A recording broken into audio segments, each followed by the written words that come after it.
Why does neuroplasticity cause chronic migraine? Imagine your brain as a busy city that keeps changing its roads and traffic lights.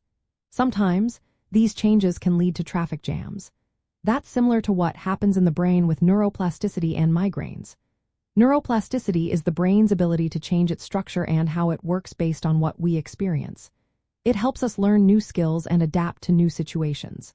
But in people with migraines, especially chronic migraines, this ability can cause problems.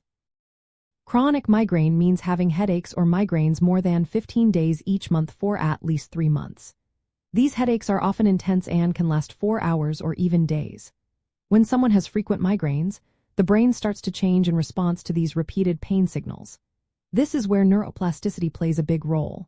The brain's pain pathways, which include areas like the thalamus, hypothalamus, and cortex, begin to adapt and change because of the constant signals. Over time, these changes can make the brain more sensitive to pain. This increased sensitivity is called central sensitization. It means that normal sensations, like a light touch or a gentle breeze, can start to feel painful. This is why people with chronic migraines might experience allodynia, where even light contact causes discomfort. The brain becomes so used to pain signals that it starts to interpret normal feelings as pain. Repeated migraine attacks also cause structural changes in the brain.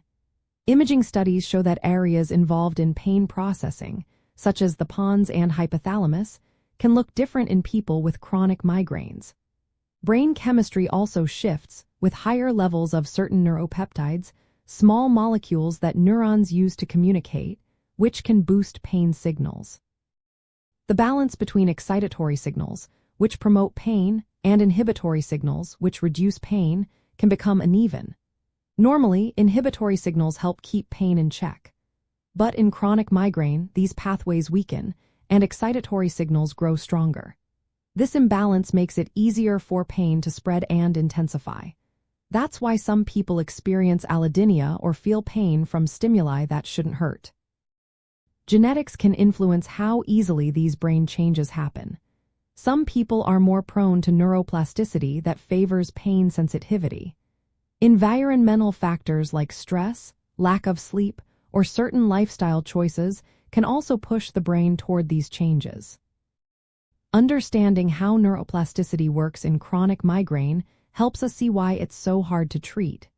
It also opens doors for new therapies.